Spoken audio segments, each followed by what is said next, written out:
Welcome to Real Estate Radio Live, an informative and engaging podcast discussing everything you need to know about the world of real estate. Your host, 𝗘𝗀𝗓𝗏, provides you with insight and guidance on how to buy, sell, finance, and invest in real estate.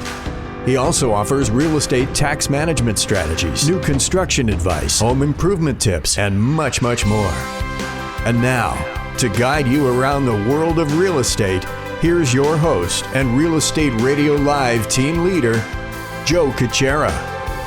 Welcome in, 𝗘𝗀𝗁 with Real Estate Radio Live. Thank you again for those that are joining us and continue to follow our show. We appreciate it very much. We're really moving into an interesting, volatile market. So today I'm going to talk a little bit about the volatility of the market, specifically the stock market and then the bond market, and how it relates to interest rates. Maybe what homeowners should be doing and what homeowners should be thinking, both on the potential refinance and purchase side. Before we get started, again, just a reminder for those, 10 years of live radio and podcasting. Very, very proud of that. Over 1,700 shows. And would love to have you, as you're watching the video or watching this, if you enjoy it, please like the video and also subscribe if you wouldn't mind. I'd love you to subscribe, share it with others when you can. Our focus is to educate and inform, and we work really hard to help consumers make wise financial decisions in and around their real estate, and that includes mortgage as well. So we're going to get started again, talk a little bit about the market volatility, what's going on. Most of you have seen the big news about the tariffs and what that is currently doing to the stock market and how that relates to the bond market and what really happens. I've said this before, but just is worthy of a reminder. The stock market and the bond market kind of compete with each other. When the stock market is doing well, typically the bond market struggles and rates are maintaining, and rates could be a little higher, and rates seem to maintain that level.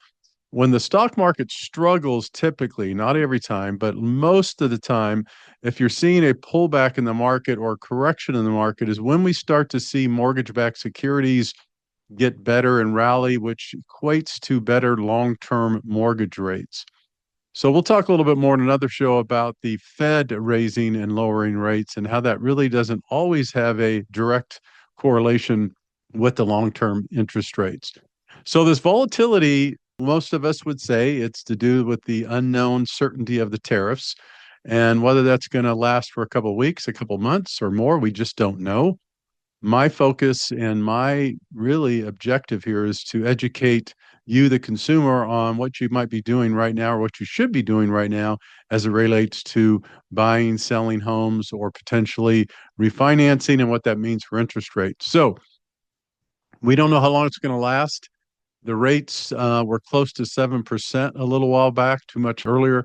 And now, right in about the mid-6 range, depending, there's a lot of factors that go into that. So rates have come down a little bit over the last couple of days. And again, primarily because the stock market is struggling and the bonds are doing better.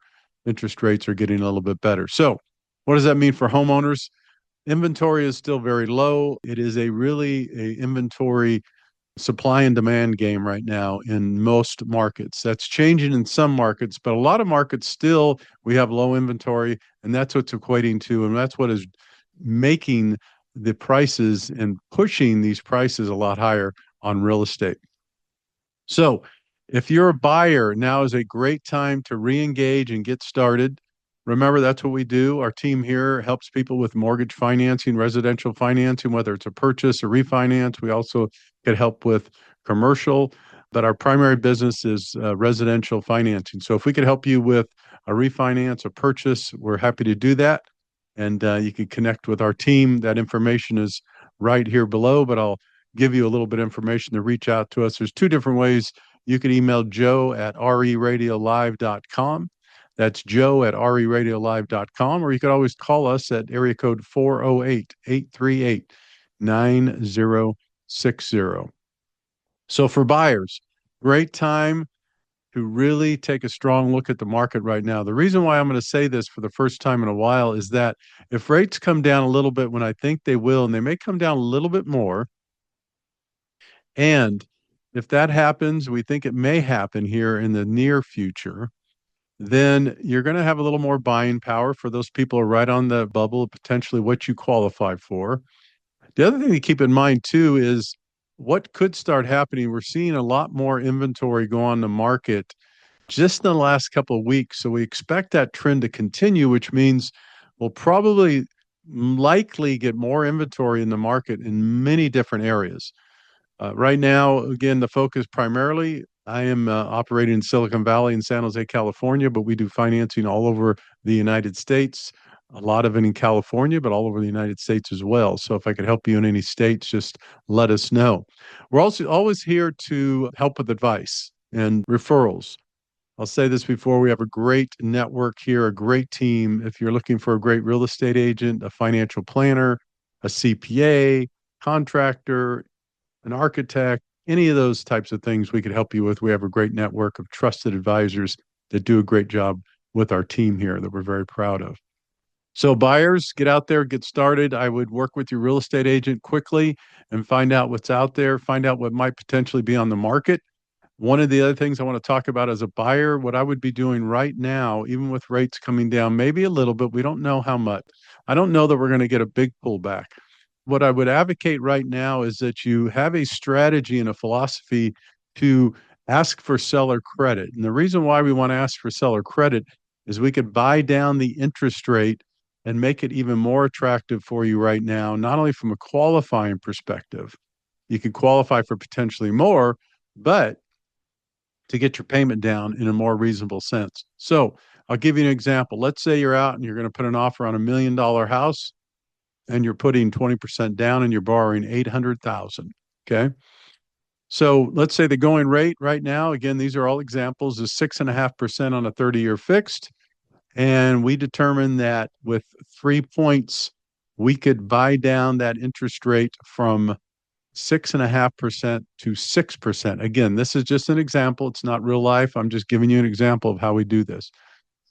And so 3 points, 1 point represents 1% of the loan amount. So 1% of 800,000, 8,000. So if you have 3 times 8, which would be 3 points.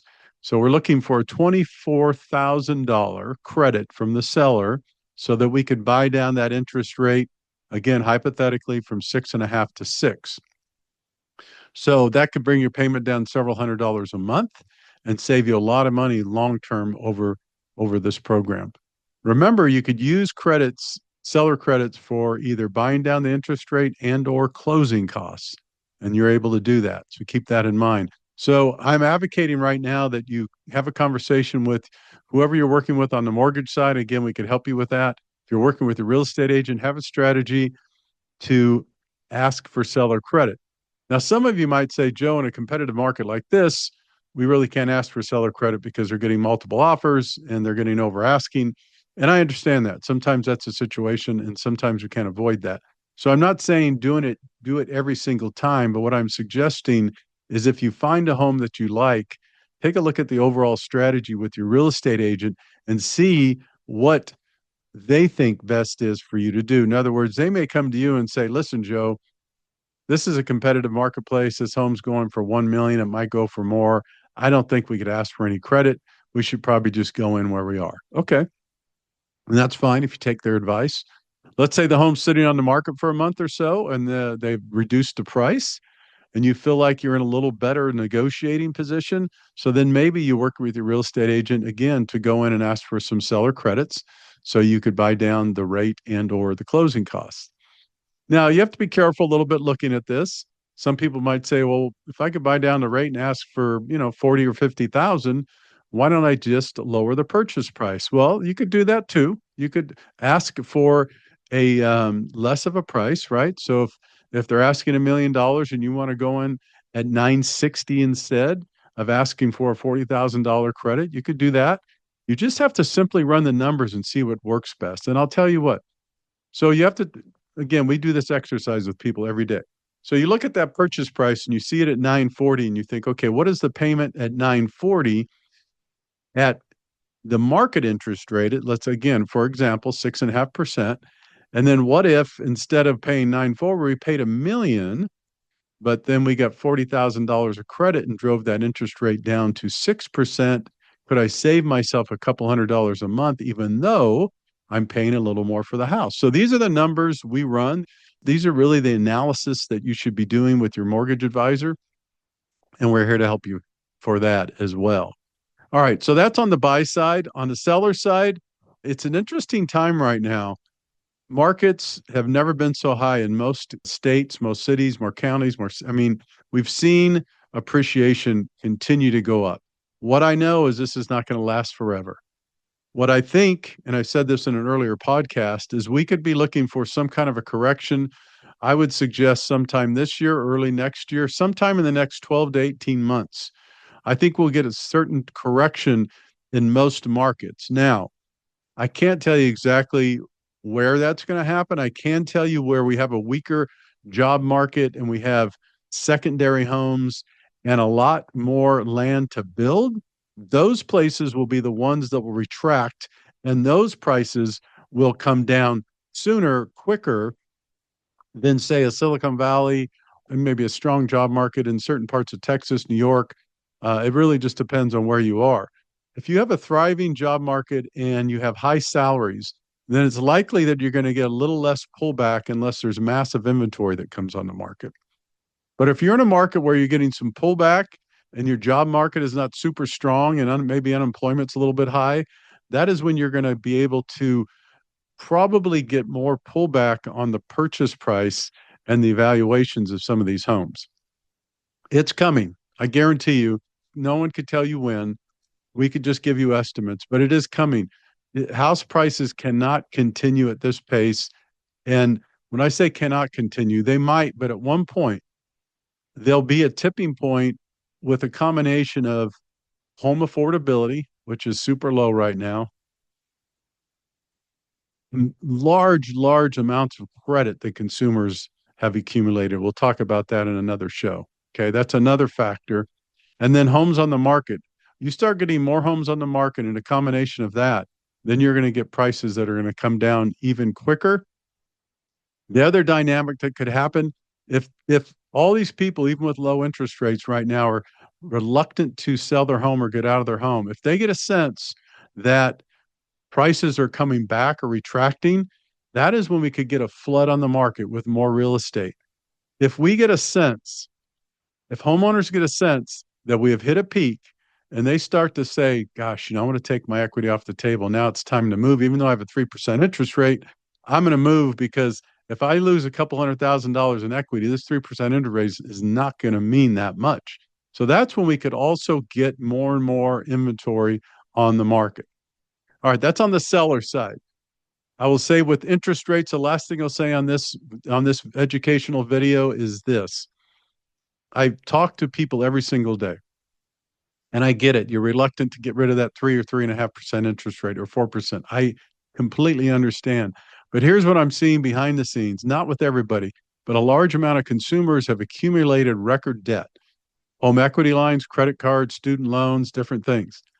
Some of that debt is carrying a 9.5%, 10%, in some cases 20%, 24% interest rates on credit cards. And in the meantime, you're reluctant to consolidate and refinance because you're looking at that 3.5% or 4% interest rate. Psychologically, I get it. And I understand why you want to keep it, but you're losing money every single month. In many cases, if you have a 3.5% or 4% interest rate on your first, let's just say, and let's say you have a $400,000 first and you have $300,000 of debt accumulated in an average interest rate at 10.5, 11, the numbers don't work. The numbers would suggest that you refinance, consolidate that debt into even a higher interest rate at, say, 6% or so. I know it's painful to think about getting rid of that low interest rate, but it's even more painful if you continue to accumulate debt that is not only not you don't have any tax benefits from, but you're paying typically interest-only payments on it, and you're getting nowhere in paying down the principal. So I would encourage you, those right now, since rates have come down a little bit, take a strong look at the refinance and try to stay open-minded to the fact that even if you have a 3.5% interest rate or a good interest rate on your first, it still might make sense to do a no point, no fee refinance so you're not accumulating a bunch of fees and reduce your payment depending on how much debt you have.